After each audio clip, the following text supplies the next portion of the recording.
ಅನ್ನುವಂತ ಭಾವ ನಮಗೆ, ಆ ರಾಮನ ಗುಣ ಅನ್ನುವಂಥದ್ದು ನಮಗೆ ಬರ್ಬೇಕಾಗ್ಯದ. ರಾಮ ದೇವರ ಏನ್ ಮಾಡಿದ್ರು ಅಂತ ಕೇಳಿದ್ರ, ತಂದೆ ತೀರಿ ಹೋದ, ತಂದೆ ತೀರಿ ಹೋದ ಕ್ಷಣಕ್ಕೆ ಭರತ ಅರಣ್ಯಕ್ಕೆ ಹೋದ. ಅಣ್ಣ ತಂದೆ ತೀರಿ ಹೋಗ್ಯಾನ, ನಡಿ ಪಟ್ಟಕ್ಕೆ ಕೊಂಡು ನಡಿ ಅಂತ ತಿಳ್ಕೊಂಡು ಕರೀಲಿಕ್ಕೆ ಭರತ ಹೋದ ಕ್ಷಣಕ್ಕೆ ರಾಮ ಹೇಳ್ತಾನ, ತಂದೆ ತೀರಿ ಹೋದ್ರ ತಂದೆ ವಾಕ್ಯವನ್ನು ಪರಿಪಾಲನೆ ಮಾಡ್ಬೇಕಾಗ್ಯದ, 14 ವರ್ಷ ತನ ನಾ ಬಾಳಿ ಬರುದಿಲ್ಲ. ಅವಾಗ ಭರತ್ ಹೇಳ್ತಾನ, ಅಣ್ಣ ತಮ್ಮಂದ್ರ ಪ್ರೀತಿ ಹೆಂಗೆ ಇರ್ತದ ಅಂತ ಕೇಳಿದ್ರ ಭರತ್ ಹೇಳ್ತಾನ, ಅಣ್ಣ ನೀರ್ ಜರಿ ಬರ್ಲಿಲ್ಲ ಅಂದ್ರೆ ನೀನು ಪಾದುಕೆಗಳನ್ನು ಕೊಡು, ಅದನ್ನು ಸಿಂಹಾಸನದ ಮೇಲೆ ಇಟ್ಟು ನಾನು ರಾಜ್ಯಭಾರ ಮಾಡ್ತೀನಿ. ಅಣ್ಣನ ಮೇಲೆ ಅಷ್ಟೊಂದು ಶ್ರದ್ಧಾ. ಕೇಳಲಿಕ್ಕ ಮಹಾಭಾರತ, ನಡಿಲಿಕ್ಕ ರಾಮಾಯಣ ಅನ್ನುವಂಥದ್ದು. ರಾಮಾಯಣ ಅನ್ನುವಂಥದ್ದು ಓದಿ ಹಿಂಗೆ ನಡಿಬೇಕು ಅನ್ನುವಂಥದ್ದು. ತಂದೆ ಮಕ್ಕಳ ಸಂಬಂಧ ಹೆಂಗಿರಬೇಕು, ತಾಯಿ ಮಕ್ಕಳ ಸಂಬಂಧ ಹೆಂಗಿರಬೇಕು, ಸತಿಪತಿಗಳ ಸಂಬಂಧ ಅನ್ನುವಂಥದ್ದು ಹೆಂಗೆ ಇರಬೇಕು ಅನ್ನುವಂಥದ್ದು, ಗುರುಭಕ್ತಿ ಅನ್ನುವಂಥದ್ದು ಹೆಂಗಿರಬೇಕು ಅನ್ನುವಂಥದ್ದು ತಿಳಿಸಿಕೊಡದೆ ರಾಮಾಯಣ ಅನ್ನುವಂಥದ್ದು.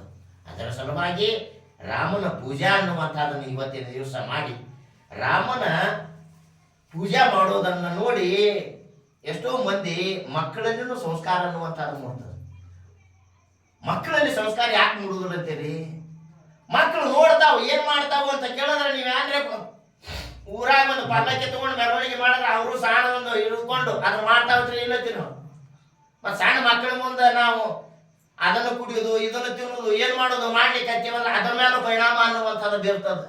ಅದರ ಸಲುವಾಗಿ ನಾವೆಲ್ಲರೂ ಏನ್ ಇರಬೇಕು ಅಂತ ಕೇಳಿದ್ರ ರಾಮನ ಮ್ಯಾಲ ಭಕ್ತಿ ಅನ್ನುವಂಥದ್ದು, ಶ್ರದ್ಧೆ ಅನ್ನುವಂಥದ್ದು, ಸನಾತನ ಧರ್ಮ ಅನ್ನುವಂಥದ್ದು. ನಾವೆಲ್ಲರೂ ಒಂದು 18 ಜನ ಅಯೋಧ್ಯ ಅನ್ನುವಂಥದ್ದನ್ನ ಹೋಗಿ ಸರಸ್ವತಿ ನದಿಯೊಳಗೆ ಸ್ನಾನ ಅನ್ನುವಂಥದ್ದನ್ನ ಮಾಡಿ ಎಲ್ಲ ಮಾಡಿ ಹೋದ ವರ್ಷ 2024ರಾಗ ರಾಮನ ಪ್ರತಿಷ್ಠಾಪನೆ ಅನ್ನುವಂಥದ್ದು.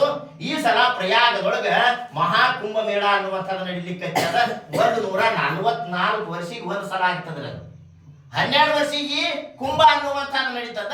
ಇದು ಮಹಾ ಕುಂಭ ಮೇಳ ಅನ್ನುವಂಥದ್ದು 144 ವರ್ಷಿಗೆ ನಡೀಲಿಕ್ಕೆ ಅದು ಈ ವರ್ಷ 2025ರಾಗ 40 ಕೋಟಿ ಜನ ಕೂಡುದದ್ರಿ. ಅಲ್ಲಿ ಯಾರು ರೊಕ್ಕ ಕೊಟ್ಟ ಹುಗಣ ರೊಕ್ಕನೂ ಕೊಡಂಗಿಲ್ಲ. ಗದ್ದಲ ಅನ್ನುವಂಥದ್ದು ಸಾಕದಷ್ಟದ. ಹೊಳಿ ದಾಂಡ್ಯದ ತಣ್ಣೀರು ಸ್ನಾನ ಲಕ್ಷ ಸಾಧುರು ಕೊಡ್ತಾರ. ಸಾಧುರನ್ನು ನೋಡ್ಬೇಕು. ಸಾಧುರನ್ನು ನೋಡ್ಬೇಕಾಗಿತ್ತು ಅಂದ್ರೆ ಪ್ರಯಾಗಕ್ಕೆ ಹೋಗುದು ಕುಂಭ ಮೇಳದೊಳಗೆ ಇದು ಶಿವರಾತ್ರಿ ತನ ನಡೀತದೆ. ಅದರೊಳಗೆ ಹೋಗಿ ಬರ್ರಿ ಎಲ್ಲಾರು ಪ್ರಯತ್ನ ಅನ್ನುವಂಥದ್ದನ್ನ ಮಾಡಿ ಹೋಗ್ಬೇಕು ಅನ್ನುವಂಥ ವಿಚಾರ ಇಟ್ಕೊಂಡು, ನಾವಂತೂ ಹೋಗ್ಬೇಕನ್ನುವಂಥ ವಿಚಾರ ಇಟ್ಕೊಂಡೆವು. ನೀವು ಯಾರ್ಯಾರು ಬರೋರು ಇದ್ರಿ ಅಂದ್ರೆ ಎಲ್ಲಾರು ಒಂದು ಸಂಘಟನೆ ಅನ್ನುವಂಥದ್ದನ್ನ ಮಾಡ್ಕೊಂಡು ಶನಿವಾರಕ್ಕೊಮ್ಮೆ ಇಲ್ಲಿ ಟ್ರೇನ್ ಅದ್ರಿ. ಎಲ್ಲೇ ಬಿಜಾಪುರದೊಳಗೆ ಪ್ರಯಾಗಕ್ಕೆ ಹೋಗ್ಲಿಕ್ಕೆ ಶನಿವಾರಕ್ಕೊಮ್ಮೆ ಇಲ್ಲಿ ಬಿಜಾಪುರದೊಳಗೆ ಟ್ರೇನ್ ಅದ.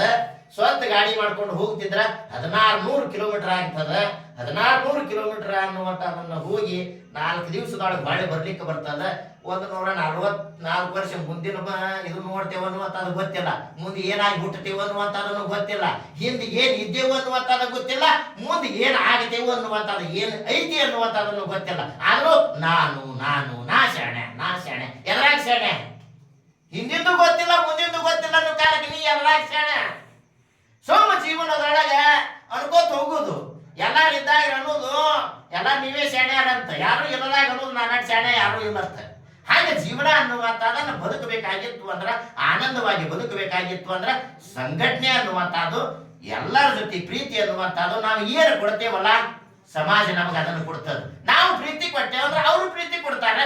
ನಾವು ಚಂದಾನ ಊರನವ್ರಿಗೆ ಬೈಲಾಕತ್ತೇವೆ ಅಂದ್ರೆ ಅವರು ನಮಗೆ ಬೈತಾರೆ. ಅದರ ಸಲುವಾಗಿ ನಾವು ಏನು ಕೊಡಬೇಕು, ಹೆಂಗೆ ಇರಬೇಕು, ಹೆಂಗ ನಡಿಬೇಕು ಅನ್ನುವಂಥದ್ದು ಹೆಜ್ಜೆಗೆ ವಿಚಾರ ಮಾಡಿದ್ರೆ ಜೀವನ ಸಾರ್ಥಕತೆ ಆಗ್ತದೆ. ಮನಸ್ಸಿಗೆ ಬಂದಾಗ ನಡೆದ್ರ ಕತ್ತಿಗೆ ಲಗಾಮ ಇಲ್ಲ, ಕುದುರೆಗೆ ಲಗಾಮ ಅದ. ಕತ್ತಿಯಾಗ ಬದುಕಲಿಕ್ಕೆ ಮನುಷ್ಯನಿಗೆ ಬರ್ತದ, ಕರೆ ಕುದುರೆಯಾಗ ಬದುಕಬೇಕಾಗ್ಯದ.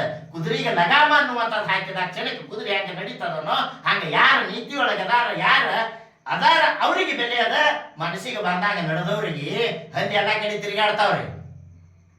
ಹಂದಿ ಎಲ್ಲಿ ತಿರುಗಾಡ್ತಾವ್ರಿ? ಏನ್ ಮನಸ್ಸಿರ್ತದ ಹಾಗೆ ತಿರುಗಾಡ್ತಾವ. ಏನ್ ಚಲೋ ಇದ್ದಲ್ಲಿ ತಿರುಗಾಡ್ತಾವತ್ತಿರೋ? ಚಲೋ ಇದ್ದಲ್ಲಿ ಬಂದ್ರೆ ಎಲ್ಲಾರು ಓಡಿಸ್ತಾರ. ಯಾಕೆ? ಸರಿ ದೂರ ಮನಸ್ಸಿನಾಗ ತಿರುಗಾಡಿದಿ ಅಂತ ತಿಳ್ಕೊಂಡು ನಮ್ಮ ಬದುಕು ಹೆಂಗೆ ಇರಬೇಕು ಅಂತ ಕೇಳಿದ್ರೆ ಸ್ವಚ್ಛ ಇತ್ತು ಅಂದ್ರೆ ನಮಗೊಂದು ಬೆಲೆ ಅನ್ನುವಂಥದ್ದು ಬರ್ತದ.